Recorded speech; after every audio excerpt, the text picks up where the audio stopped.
Black colour దుస్తులను ధరించిన వారిని దోమలు ఎక్కువగా కుడతాయి.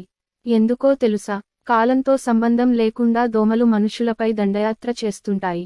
దోమలను తరిమికొట్టేందుకు ప్రజలు ఎన్నో రకాల మార్గాలను అన్వేషిస్తుంటారు. కాయిల్స్, లిక్విడ్స్తో దోమలను తరిమికొడుతుంటారు.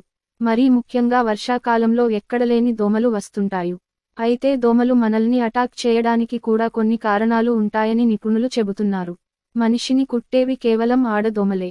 దీనికి కారణం ఆడదోమల సంతానోత్పత్తికి అవసరమయ్యే ప్రోటీన్లు మనిషి రక్తంలో ఉంటాయి. దోమలు మనిషిని కుట్టడానికి ప్రధాన కారణం ఇదే. ఇక మనిషి నుంచి వచ్చే వాసన, కార్బన్ డయాక్సైడ్ ద్వారా కూడా దోమలు కుడతాయని నిపుణులు చెబుతుంటారు. అలాగే బ్లడ్ గ్రూప్ ఆధారంగా కూడా దోమలు కుడతాయని పలు అధ్యయనాల్లో వెల్లడైంది. ముఖ్యంగా ఏ గ్రూప్ బ్లడ్ ఉన్న వారిని దోమలు తక్కువగా కుడతాయని, ఓ గ్రూప్ బ్లడ్ వారిని ఎక్కువగా కుడతాయని పరిశోధనల్లో తేలింది. కాగా మొన్నటికి మొన్న నిర్వహించిన ఓ అధ్యయనంలో తేలిన అంశం ప్రకారం ఇదిలా ఉంటే మనం ధరించే డ్రెస్ రంగు ఆధారంగా కూడా దోమలు అట్రాక్ట్ అవుతాయని మీకు తెలుసా?